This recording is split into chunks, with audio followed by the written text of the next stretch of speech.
Hello and welcome to the Weekly Space Hangout for Wednesday, June 19th, 2019, our final episode before our summer hiatus. I'm Fraser Kane, publisher of Universe Today. This week we're going to be talking about a buyer for Sky and Telescope, cost overruns for the Space Launch System. NASA's going to need a lot more money. Solar Sail going to be launched. Tea Garden Star and a polarized gamma ray burst. Joining me this week, we've got Morgan Renberg. Morgan. Hey, Fraser. We're going out with a lot of news this week. Yeah, there's going to be a lot of good things to talk about. Good week. We've also got Kimberly Cartier. Kimberly. Hey, Fraser. Happy podcast day. Yay. It's the last podcast day before summer. Yes. And regular guest host, Brian Coberline. Brian.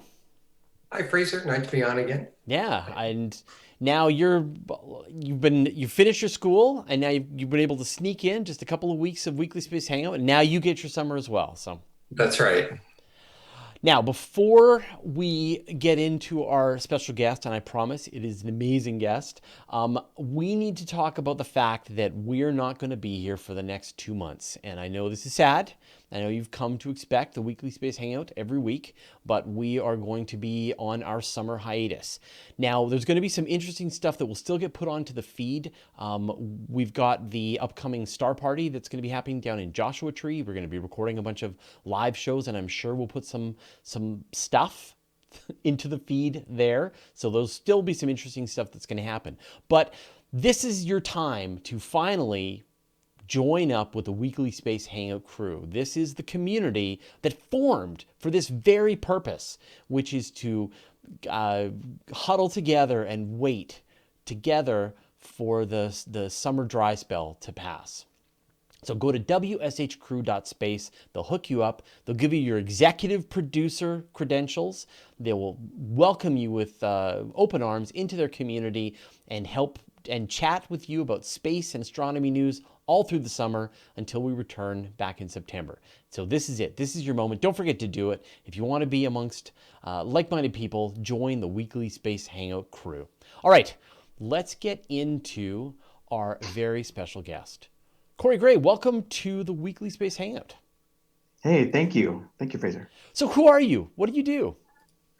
My name's Corey Gray. I'm at work right now. So I work at the LIGO Hanford Observatory. So that's one of two detectors that LIGO has.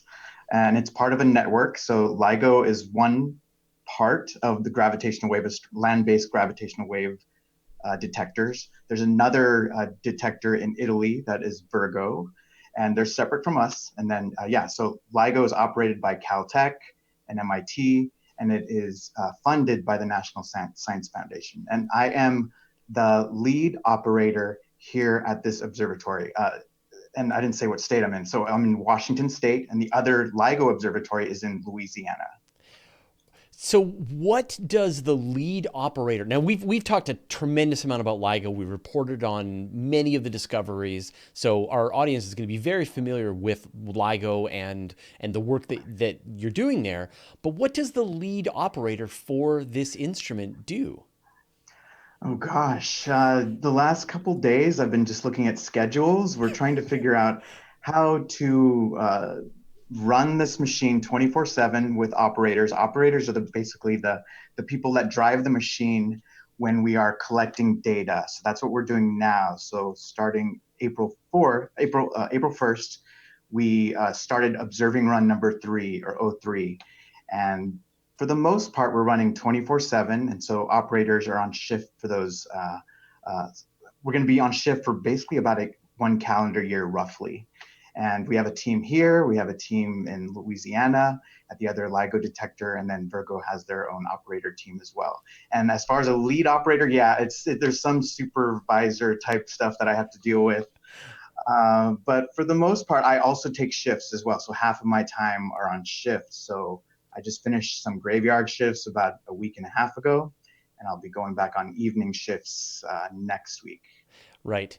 And I mean, we did report on this. I mean, the third run of LIGO, I mean, there was the original LIGO, then there was the advanced LIGO, and now with the third run, I know the big step is this idea of continuous observation for the entire year. And all of the data is just getting dumped out onto the internet live pretty much. So how has this process been for you compared to the previous runs? Yeah, so for O1 and O2, for both of those runs, whenever we received a trigger or a candidate detection, we were pretty much hush hush about it. And we took our time vetting the data, making sure that the trigger was actually a detection. So what's different with O3 is if we have a candidate that comes up, instead of keeping it to ourselves, we're working on basically releasing that candidate publicly as fast as we can. So I think we're down to on the order of minutes for releasing these. And so it's been pretty exciting. So we had quite a handful, and same with May and June. We've had just one that was on the June 2nd so far.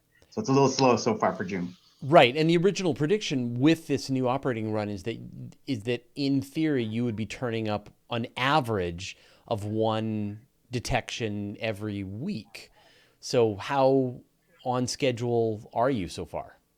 I think we're close to that if you just take the first 2 months as an example. I mean, we never know when these signals will be big enough signals will be passing through the Earth. I mean, I think on April, my birthday was on April 25th, and on that day, I think we had two on that particular day. So yeah, you don't know what the distribution is going to be like. So so far June is a little slow. So that's kind of interesting too, compared to May and April.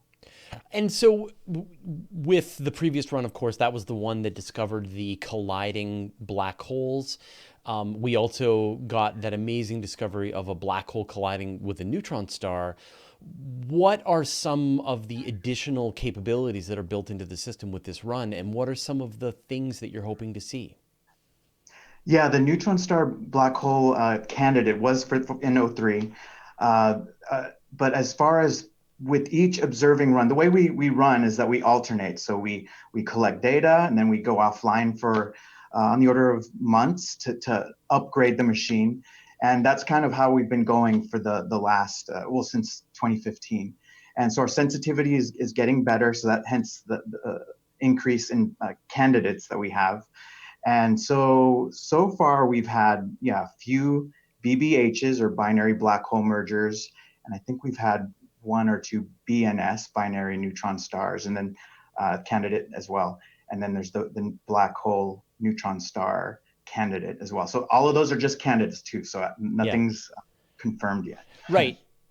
And I guess that's what's different about it with of course the Kilonova event, the two neutron stars that collided, I think it was in 2017, and that's what I meant to say, not a black hole neutron star.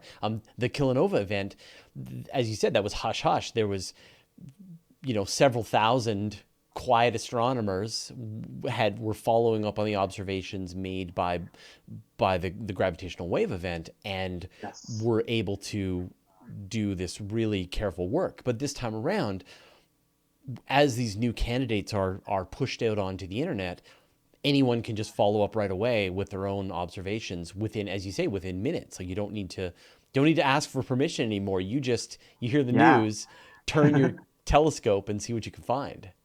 Yeah, we're waiting. There hasn't been an EM follow-up yet for any of the candidates. So we're waiting for that first candidate to yield that. Because it was really exciting with the BNS, the first one, binary neutron star detection we made. And I happened to be in the chair for that one. So that was actually a special week for me. That week we had our two firsts. We had the first where we had all three detectors see an event, which was two black holes colliding. And then the end of that week for me was when we had the binary neutron star event. And that one was is crazy. I mean, I just like to share this one. Whenever I go to public talks, that's one of my favorites, because I was on shift. I didn't get an alert for it personally in the control room. We got an alert from Fermi because they detected the gamma ray burst first. So that's what I heard in the control room. But then the other operator in Louisiana said, "You better get on the phone because something's going on." So we have like a conference call that happens whenever a candidate happens, whenever we receive a candidate or a trigger. And I just remember logging into that conference call, and just people were talking fast, they were talking loud, some people were cussing, and I was like, what's going on? And then as soon as they said neutron stars, that's when it was just, you knew it was a special morning. Yeah. Um, and I'm still continuously amazed at how well you actually did keep the secret. I think, I feel like it's usually my job to know this kind of thing, and I was literally surprised by the announcement on the day that it went public, which was pretty impressive. Oh, wow. Okay. I know. I think the co-hosts knew about it before I did. But Okay. but there are some interesting. I mean, we talked about this idea. You said there's a candidate black hole neutron star collision that's turned up so far. I know that there is hopefully the potential for like wobbling neutron stars. Is that right? Like there's Yeah, I guess there's different sources which I don't have a lot of background with. I mean, there's a few that we haven't detected yet. So there's continuous wave sources, which I'm assuming is what this. yeah, like an off-axis neutron star that's wobbling that would Yeah, produce a so there's continuous wave. that. There's a supernova events that we would also that we haven't made any detections of them. And then of course, if there's anything that'll be just a complete surprise, that would also be exciting for us as well. Yeah. So Um, so I've got a couple of questions here. Eric is asking, what kinds of upgrades are you doing, hardware, software, or both? So what were some of the big improvements to hit this new level of sensitivity for the instrument? let's see. So we went in chamber and did a lot of for the detector here, we installed a lot of baffling, which are basically just big plates of black glass that uh, kind of reduce any kind of reflections that are in the machine, so that any reflections that aren't part of beam paths is going to be noise for us. So we baffle all of our paths out so that that extra noise can be mitigated. We increased power for the laser for us a little bit, so that was another thing. And then we just did a lot of commissioning work. So that's after we've sealed up the machine, then we hand it over to our scientists, our commissioners, who work on control systems for it, and just getting rid of the big noise source for us is low frequency noise. So noise below, I don't know, around 20 hertz and below. That's where we're trying to get really hammer that down, so that'll increase our sensitivity. And so, yeah, we were down for on the order of a year plus for doing all of that stuff. And it's always a big event. So whenever we vent and go into the vacuum system, it does take a lot of time to go in there and also to pump down when we're done with the work. So yeah, it's a big involved process, and we have a huge schedule that we have to stick to as well. And I know that a lot of the work as well was bringing Virgo up to the same kind of capability as the rest of the two LIGO instruments, so that Yeah. you've really got this true three-dimensional view into the universe. So, do you think that we'll be able to start to see supermassive black hole mergers in the near future? Is that like a future observing run? Yeah, that's a good question. I'm not really sure about that. If it's not land-based detectors, then that could be something that the space-based one could possibly be looking at. We have a certain window for types of sources that we look at, and I think the supermassive black holes would be different type of instruments. They just look at different frequencies than us. But I do love this idea that each instrument that comes online just adds to the capability of the whole network. I mean, it Yeah, doesn't really work that way in any kind of instrumentation. With the telescopes, they're all pointed in different directions. But in this case, each new gravitational wave observatory that you add to the Earth and to space yeah. just makes the whole system more sensitive and to find new things. It's really Yeah, amazing. definitely. Yeah, yeah. Um, It'll be exciting at the end, towards the end of '03. I think we're hoping to be joined by Kagra in Japan. So that's the next land-based detector that will be coming online. So that might be in less than a year from now. That hopefully they'll join us right at the end of '03 as we begin to stop for us. So right. that'll be interesting. And then LIGO India is also on the horizon too in a few more years. Yeah, and so you'll have four and then five instruments all Yes. watching at the same time. So if one is down or one misses the signal, you'll have this clarification. That's great. Um, uh, Nancy Atkin, oh, sorry, I keep doing this. Nancy Graziano asks, how well received have the Blackfoot translations been received by the Siksika Nation? So can you explain the history of that? Yeah, so I've been with LIGO. This is my first job out of college. So I got a Bachelor of Science degree in physics and applied math from Humboldt State way back in 1997. And then this was my first job in 1998. And I joined the project right as we were putting in all of our hardware into this machine. So I've been here a long time. I've been here through initial LIGO where no detections were made. I helped, we have a huge team, so there's 1,200 members, and I helped some of these people with teams that built this machine. And so for most of my time here, I've been very focused on turning a wrench or driving a forklift or putting this thing together with others. But in 2015, that's when our lives changed, when we basically turned on the machine, and within the first few, week or so, we made that first big detection. And so, yeah, it's just a life-changing experience. And we couldn't say anything about it, of course. And so that was I have a tattoo of it too, so I'll show that.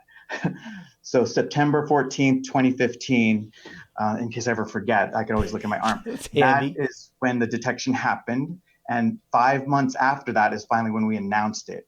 And about 2 weeks before we announced, I'm a member of the outreach group for LIGO, and the conversation about the press release came up, and people talked about how we wanted to share this with the world and all these different languages. And we were still under embargo, so people weren't allowed to divulge anything about this huge news that we had. So after talking about the translations, I talked to the lead person for our outreach group and asked, would it be okay if we get this press release translated into Blackfoot? That's my tribe. And without hesitation, Joey Key from the University of Washington at Bothell said, of course. And so, so that started the ball rolling. And my mom is a speaker of Blackfoot. We're members of the Siksika Nation, which is in southern Alberta.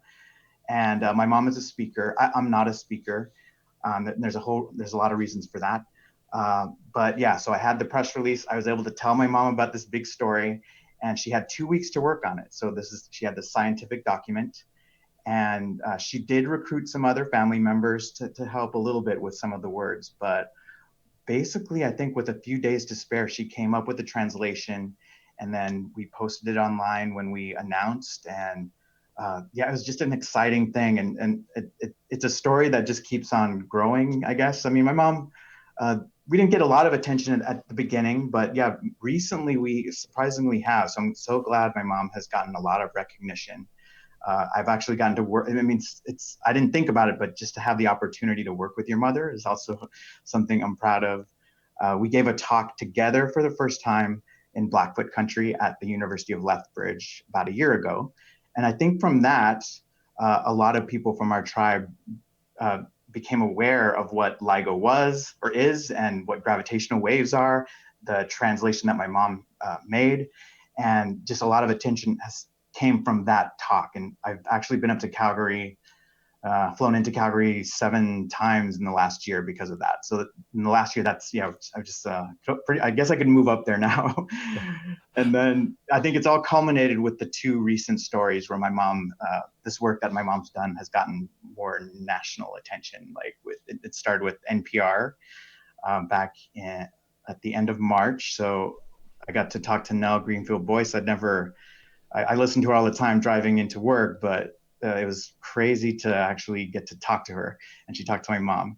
And then there was the other article from Atlas Obscura too, as well. So both of those things kind of raised awareness for my mom, and I'm glad she's getting recognized. Oh, that's fantastic.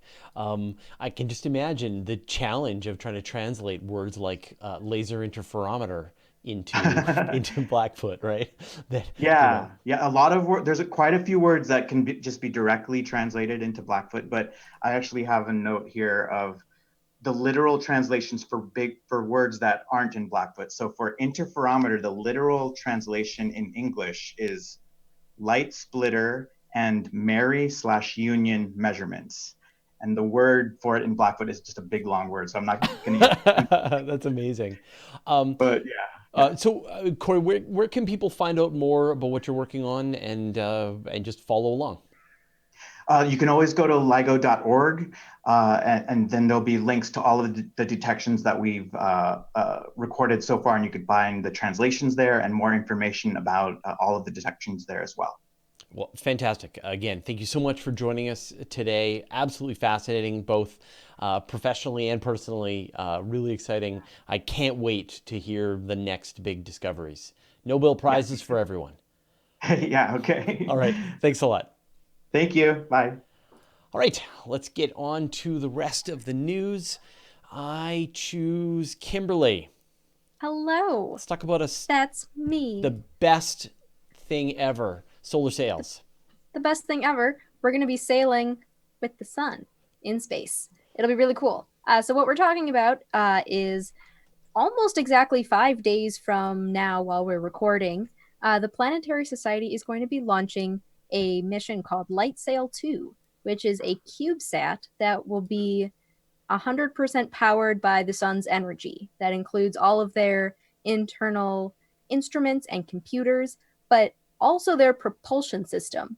As the name suggests, they're going to be using a light sail to move the craft once it's in orbit and actually use the power of the sun to shift its orbit, which will be the first time that this has been done, taking an orbital craft and using a light sail, a solar sail, to measurably change the craft's position. So just briefly, solar sails, essentially it's a giant piece of fabric, giant relative to the spacecraft. It's about 5.5 meters square on each side. And what it does is it allows the photons being emitted from the sun to strike this giant piece of fabric, impart the momentum from the photon onto the spacecraft, and gently nudge it along. It's a pretty gentle process, but it also means you're never going to run out of fuel, which is pretty cool. So this is going to be launching on June 24th on a Falcon Heavy, and it's a really neat project because it's also crowdfunded. It's all the funding comes from all the fans of the Planetary Society, which is really neat. It's interesting how difficult it has been to take what fundamentally seems to be solid science. I mean, other solar sails have been attempted. I know the Japanese attempted to deploy the Japanese spacecraft. did one. I think it was 2010, around the time that Akatsuki was going up to Venus. It was a successful test of the technology, and given the name, there was a LightSail 1 that was also a good test of the technology. But this is demonstrating it in a new sort of way, and for CubeSats, which is really important because most CubeSats are too small to actually have their own propulsion systems and adjust their orbits or move themselves out of the way of a bigger thing. So essentially, once you put a CubeSat up, it's just sort of going wherever you put it. And this would be a way to sort of fix that. And so the plan, though, is it's going to launch on the Falcon Heavy. It's sort of sneaking along with, as a, you know, it's a little tag along. Little tag along on a much bigger launch. But it'll be up there for about a month. But it's going to deorbit, so its days are numbered even when it launches and deploys its sail. Mm-hmm. But the goal is, will it be able to last longer than expected? Yeah. So I think what they're expecting is that probably won't. So once it's in the orbit and a little bit after it gets there, it eventually will unfurl its solar sail and start this very gentle propulsion. It'll take about a month for it to actually sort of topple itself over, because the solar pressure on different parts of this giant sail will be a little bit uneven. It'll actually start to tip over and eventually won't be able to propel itself anymore or control itself, and that's when it'll start the deorbiting process. And so it'd be a little bit unlikely for it to last any longer than about a month, but I mean, things happen. Well, and what Kimberly is saying is sort of why it's been hard to get a lot of traction with solar sails. It's not really clear what you do with them.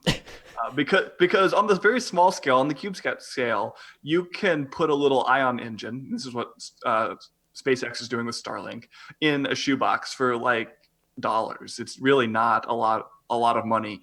That'll get you around. And then on the like super big scale, if you're going to go to like Alpha Centauri, then maybe it's a good idea. But for basically anything in between your shoebox and your intersolar system spacecraft, there's better ways to get around that take a lot less time. So it's cool as an idea and ultimately could have really big impact. But in the next 20 or 30 or 40 years, we're not going to use solar sails to really accomplish a whole lot. Yeah, we're not really. I will say there is a NASA mission that will be going to the moon that will use a solar sail and then travel, or it's expected to travel from the moon to a near Earth asteroid. It's sort of a work in progress what they're doing there. And I could see in future iterations of this, maybe once the solar sails unfurl, maybe they're adjustable a little bit. So you don't run into this issue where you can't really steer. Mm-hmm.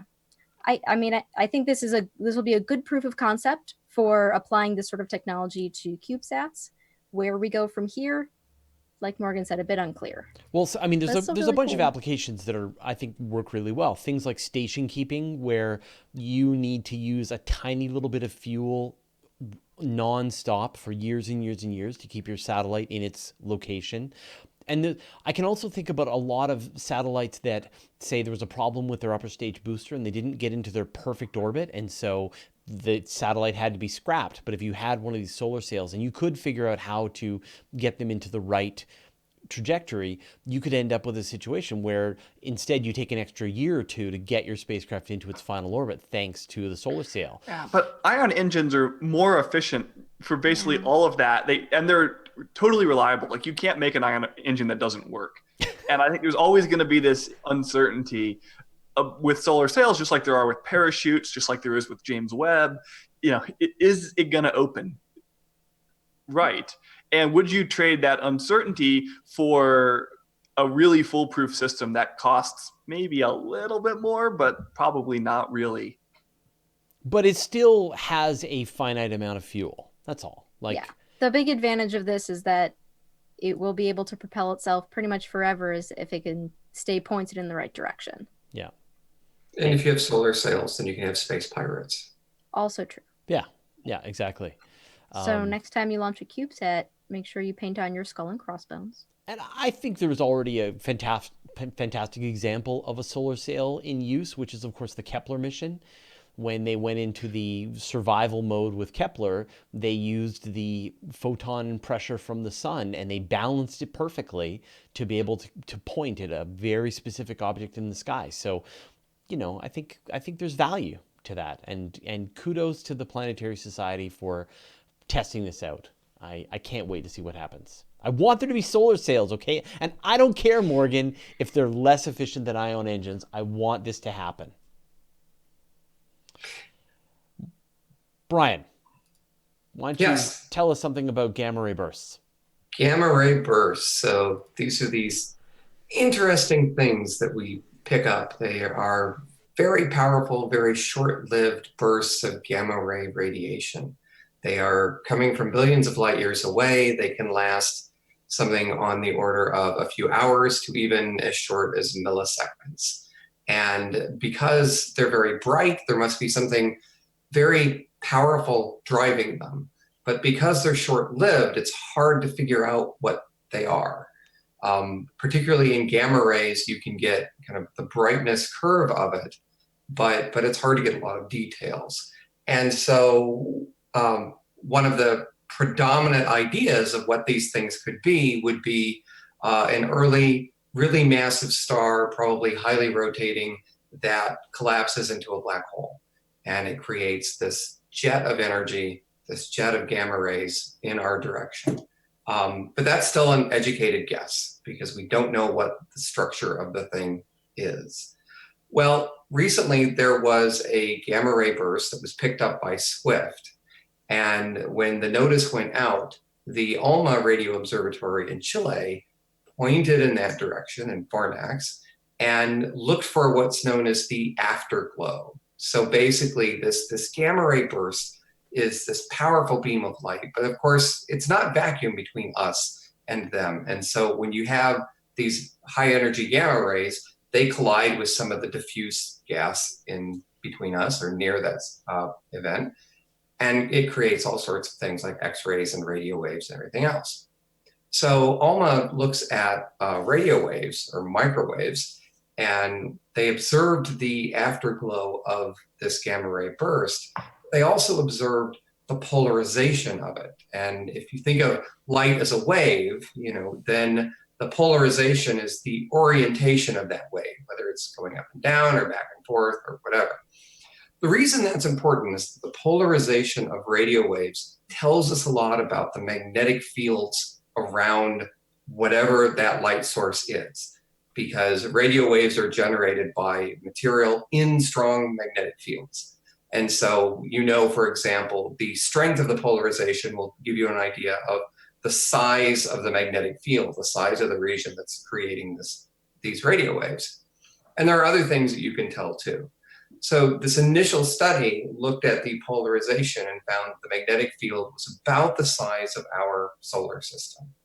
And that's consistent with a collapsing star, the idea of a strong collapsing star, highly rotating because it has a strong magnetic field, collapsing into something like a black hole. So this just further gives us this evidence of what these things might be.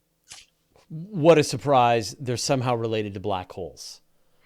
No surprise there, Yeah. But it does lean more towards a single collapsing star rather than some type of merger. So the other ideas would be colliding neutron stars, for example. And this doesn't seem to be the case. Neutron stars have more localized magnetic fields. So this is more consistent with a star. But I mean, we know of supernovae, and we know of like the type 1a supernovae, which are the neutron or the white dwarf feeding off of a partner star. And then there's the type 2 supernovae. And we see, and they're catastrophic events, but they're still relatively common across the universe.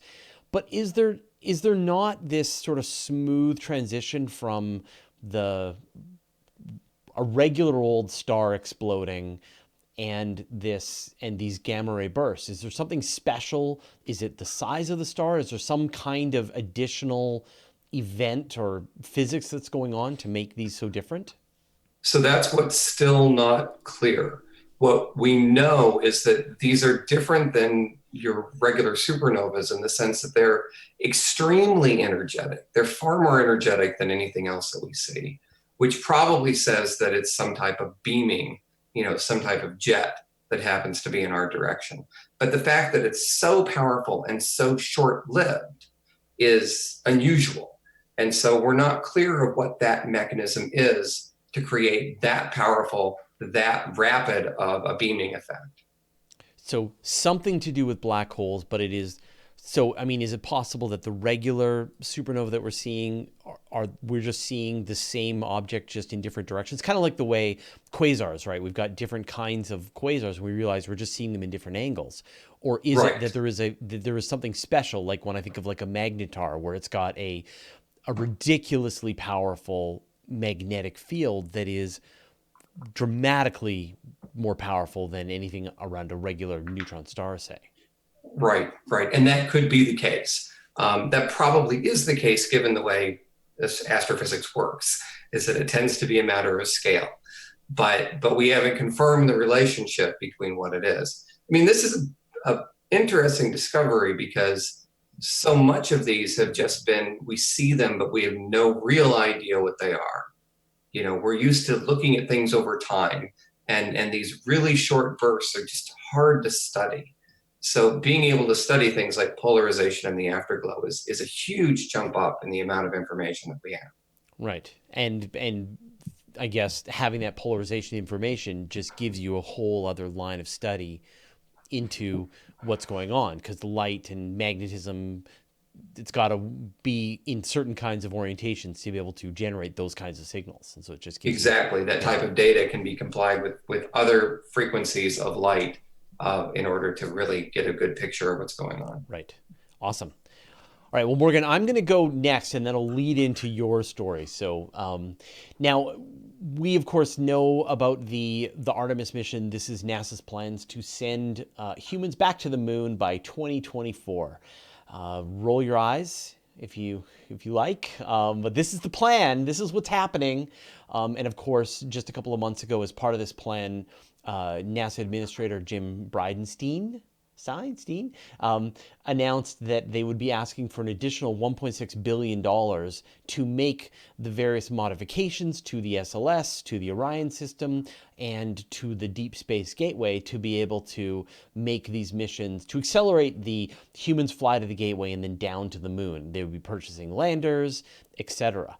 But the murmuring from the aerospace community has been, that's not very much money. You're going to need a lot more money. And NASA hasn't really said how much more they're going to be needing. But just this week, in the last couple of days, Bridenstine was at a aerospace conference in France and announced or mentioned how much more money they're probably going to be looking for. And he estimated How much, Fraser? 20 to 30 billion dollars in additional funding will need to go to NASA between now and the or to support the Artemis missions. And That's about right. that's about, well, is it? That's I mean, I personally think that's low. But that's about the same as what the whispers were saying. No, well, it depends on the whispers. I mean, I've heard anywhere between $5 to $8 billion per year is the amount of funding that will probably be required. Low, so 5 times, we're only 5 years away. We're 4.5 years away from 2024. Let's say 5, right? They say they land by the end of the year. So we're looking at 5 times 5 is 25. 5 times 8 is more like 40. Well, consider the money isn't coming in this current congressional budget cycle. It's going to start next time. Right. So there's only like 4 congressional budget cycles between now and when they expect to be at the moon. That's right. And we don't even know if that $1.6 billion is going to fully go through. I don't think that's even been voted in yet. So no.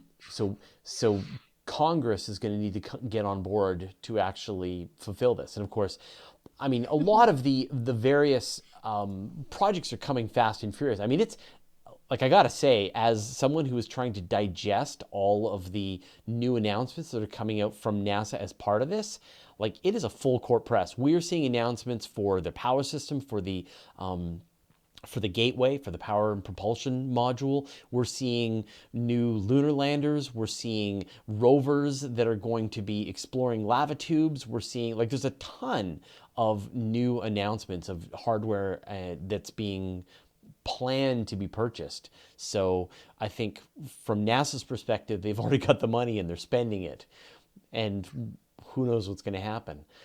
So anyway, so that's where we are right now with NASA. It's kind of exciting to see this moving forward. I think a lot of people still think that even that $20 to $30 billion is fairly low. When you look at the amount of money, Casey Dreyer from the Planetary Society did a great blog post just a couple of days ago where he went through and did the math for how much the Apollo missions cost, both in real terms, in dollars at the time, in inflation adjusted, and as a percentage of the GDP of the United States taxes. It's stunning how much money was spent and how much smaller and on just a lightweight budget the Artemis mission is going to be compared to other projects. But it should be cheaper to do it this time than last time. And this is the age-old thing. I believe deeply that it can be done for 20 or 30 billion dollars. Do I believe that NASA can do it for 20 or 30 billion dollars? With the existing obligations that they already have. Which you're about to talk about. That's a harder lift for me. Yeah. But I think it can be done, and it should not cost nearly what Apollo costs, because we know a lot more that now than we did there. We have a lot more stuff. But can they do it on that schedule, on that time frame? Well, I'll eat my hat, I think, if all right. happens. Well, speaking of a heavy lift, Yeah, let's talk about how NASA spends its spaceflight money because this week the Government Accountability Office released a pretty nasty report, sort of right on the nose, about the development of SLS, the Space Launch System, that would, in theory, carry U.S. astronauts to the moon, or at least their stuff to the moon as part of Artemis, and found that not only were they going to go over budget another $1 billion, according to what NASA said. The GAO accounted that actually it's probably more like $2 billion because NASA had started shifting some of those costs into this theoretical Artemis program and kind of hiding them from the SLS accounts.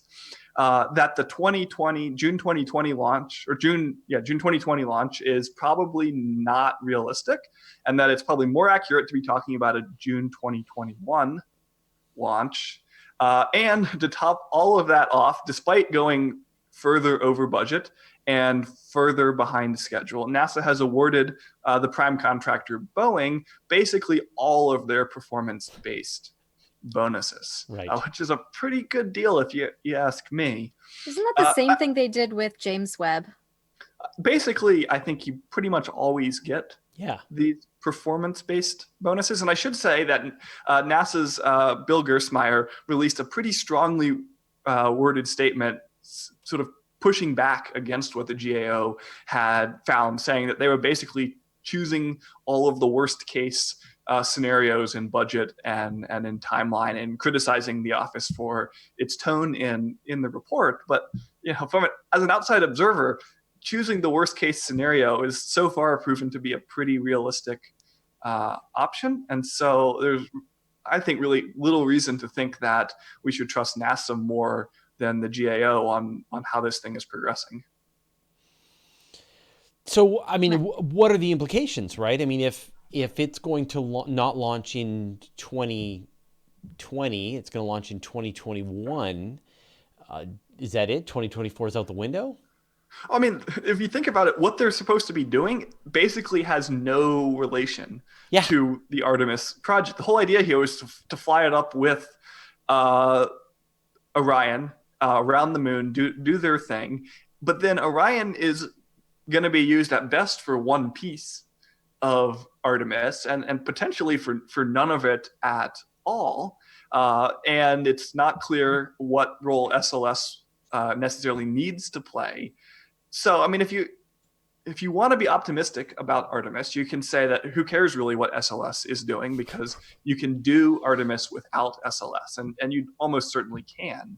The flip side is that it's just a black hole of money, and here's NASA with their handout asking for 20 or 30 or 40 billion dollars more, and it's kind of just getting sucked in by SLS and Orion as sort of nothing happens.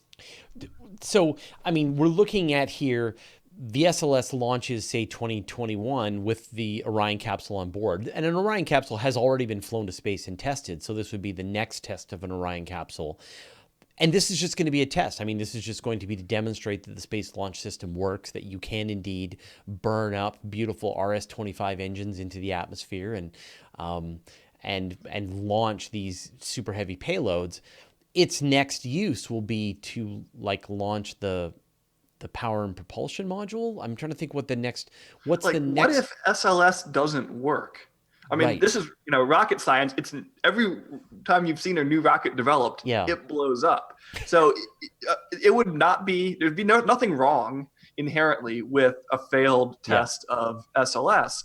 But does NASA then start this 5-year cadence of testing over again? When we saw space race era rockets, blowing up, they wheel another one out to the launch pad 3 weeks later, and once a couple of them worked, it was green light to move on. That's not how it should work, and it's not how it will work today.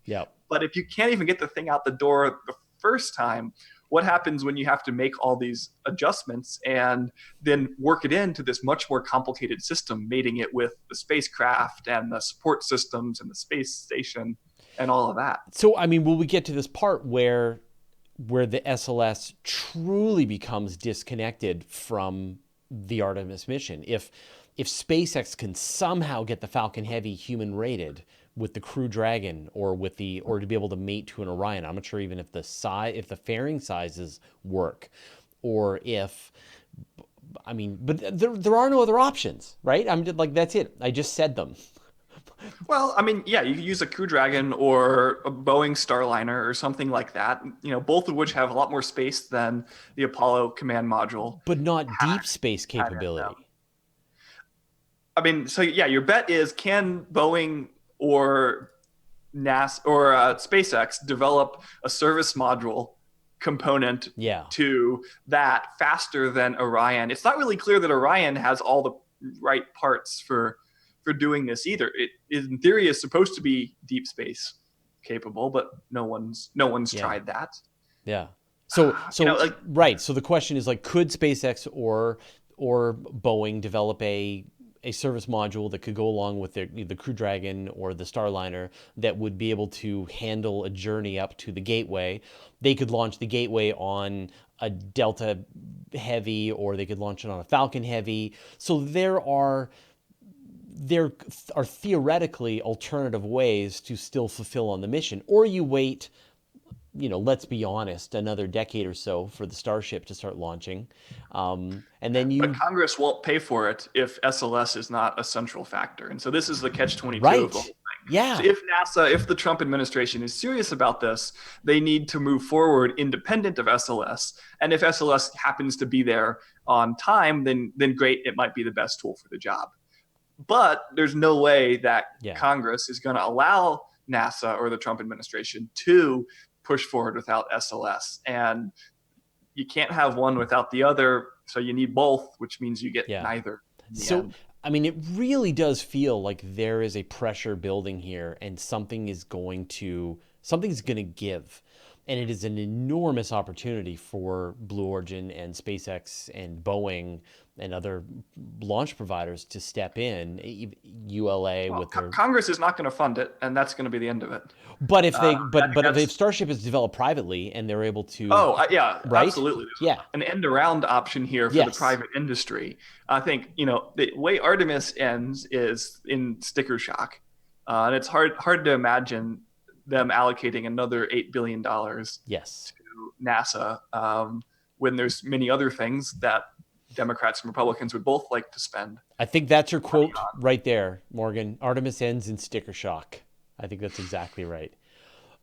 Kimberly, you've got another story for us. I do. You did? Oh, no, you didn't. I thought I was going to talk about the really awesome Gemini planet search, but you guys already talked about my exoplanets. Yeah, no problem. Then I will fill the last couple of minutes, which is that we've found, or by we I mean astronomers, have found two Earth-ish planets orbiting a red dwarf star called Tea Garden Star. And the cool thing about this, the star actually has only been recently discovered. Astronomers only found it within 2013, I think. And it is a fraction of the mass of the sun, a teeny tiny red dwarf star. But it's located only about 12 and a half light years from Earth. And so the star was just discovered, and now two planets orbiting around this star, Earth-sized world in the habitable zone of this teeny tiny star. And it was done using this instrument called Carmenes, I think is the pronunciation, which is an observatory in Spain, and it is just beginning its new method of finding stars using the radial velocity method. And so excitingly, it's funny, we were actually talking about this beforehand. Where do we put this into is it as exciting as the TRAPPIST-1 system? Well, no, it's only 2 planets in the habitable zone, not 5. Is it as exciting as Proxima Centauri? Well, no, because it's only 12 and a half light years away, not 4.3 light years away, which is, the closest star to Earth has a planet. So, but still very exciting to turn up these more planets around which is probably a terrible star, and they're tidally locked, and they experience superflares, and they get their atmosphere scoured off of them all the time. Now. But still, We've got more planets. In fact, I don't know if you guys saw the exoplanets. Jesse Christensen was saying that they've crossed the 4,000 confirmed exoplanets mark this week. That's a thing I'm excited Yeah. about. If these two planets put us over 4,000, then yes, I'm excited Fine. about them. These two That's a reason to be Earth-sized excited worlds. about them. Yeah, sorry, I'm not terribly excited about the planets themselves. But if they push us over that 4K. Yeah, exactly. All right, so we've reached the end of our. I'm not letting you week. get out of here without the last story, because this is good news, and we got to end on some good news here. Sure. We talked a couple months ago about Sky and Telescope being of course. for sale, and their publisher going bankrupt. And just this week, we got sort of the best possible news for how that sale ended up, which was it going to the American Astronomical Society. And so it will, for the tidy sum of just over $1 million, AAS purchased basically everything, the print magazine, the website, the ancillary products, and they intend to leave Sky and Tel basically intact. But now, under the umbrella of AAS, they'll have newly expanded access to the coolest scientists, the most exciting projects, and AAS is not doing this out of charity. They're looking to build tighter connections between the amateur astronomy world and the professional astronomy world. And there's not a lot of societies that can say that they have sort of a top tier amateur astronomy magazine. And like Kimberly writes for EOS, but in the way EOS is a little different than Sky and Tel. It sort of came from the world of professional science, and Sky and Telescope has been the thing for amateurs for a century, and to have it live on in this new light under the umbrella of AAS is really, I think, the best outcome any of us could hope for. It's better than you have even said, because the press officer for the AAS is Rick Feinberg. Rick Feinberg was the executive editor of Sky and Telescope for more than a decade. So the person who knows exactly how to run Sky and Telescope is working at the American Astronomical Society, and will be able to just literally pick up where he went off and return his editorial guidance to this venerable institution. So I think it is absolutely the best possible fit. I wouldn't have wanted to try and bid on Sky and Telescope and try to handle, dead tree news, but to see it sort of go back under the fold and have Rick be involved in it it's fantastic. Like, what a great fit. So I really hope that they're able to pull this off and have, because so many of us, right? This was our magazine. Astronomy magazine was cool and had the pretty pictures, but Sky and Telescope was the serious one for doing observations and learning how to make your telescope work better. And like, it was such a great magazine, and I'm so excited to see that it's going to continue on, even though it's a competitor and I will need to, get the news out faster than they will. But still, I'm so excited. All right, now can we wrap up this week's episode, Morgan? Now we've ended on the good note. Yeah. Let's ride off into the sunset until the fall. Tell us, Morgan, what you're working on. Yeah, so some of you may know July 20th is the 50th anniversary of the first landing on the moon. And on that very day, on that very afternoon, I'll be giving a talk at the Fort Worth Museum of Science and History called Stories from the Space Race that goes into all of the sort of like crazy bananas stuff that went on behind the scenes or when the mic was off to actually make these missions happen. This stuff that, kind of get you gritting your teeth, things that get you laughing, just all the stuff that's the human part of the space race on the Soviet side, on the American side, the stuff that isn't going to be remembered as this date gets farther and farther back, but is really, in my estimation, the best pieces of it. And this is going to be a free lecture at 5:00. I don't think that ticket reservations are out yet, but they will be soon. So keep an eye on that. And to just make it all that much better, you may well have a chance to meet another member of the Weekly Space Hangout crew if you come on down. So come say hi. You can meet our surprise guest and go from there. That sounds great. Brian, what are you working on? I am gearing up to go to Chile in about a week and a half to see the July 2nd eclipse and also go see ALMA. So you can find me at briancoverline.com, and I'm going to be writing all about it. You'll be able to look right through the telescope at those gamma ray bursts. Yeah. Well, the radio afterglow. Well, then you'll put on your headphones like Jodie Foster and like just listen to the radio afterglow. That's right. Yeah. That's right. Kimberly. Oh, so all summer long, you can always find me at eos.org and on my Twitter at AstroKimCartier. But I have a very exciting thing that I'm going to be going to Iceland at the end of the summer before we pick back up for the Extreme Solar Systems Conference. What? And also just to check out how awesome Iceland is. Spoiler alert, super awesome. It's awesome. Yeah. Yeah, it's okay. I already knew that. Yeah. But exploring all the really exciting geology around there and talking with some really phenomenal exoplanet scientists. So that'll be happening too. Incredible. After I recover from the whole Apollo anniversary thing. Yeah. Because that'll be intense. Well, the big news, of course, I'm going to be in Joshua Tree in about a week for the All-Stars Star Party with Paul Sutter, and I'll be able to wrangle him and find out how his schedule for the fall is going to be. So if you're going to be there, I can't wait to see you. And if you aren't going to be there, we will be recording a bunch of our events and putting them into the various feeds, so you'll be able to get a chance. And then we dropped a new episode this week of our videos all about planetary protection. So if you're interested in how we prevent contaminating Mars with our filthy, filthy Earth bacteria, you should check that out. Don't sneeze on the rover. Right. If you do, wash it afterwards. All right. I'm going to put us all in the gallery view. So a huge thank you this week to our amazing guest, our wonderful co-hosts, our amazing moderators, and of course everybody watching the show live and everybody listening after.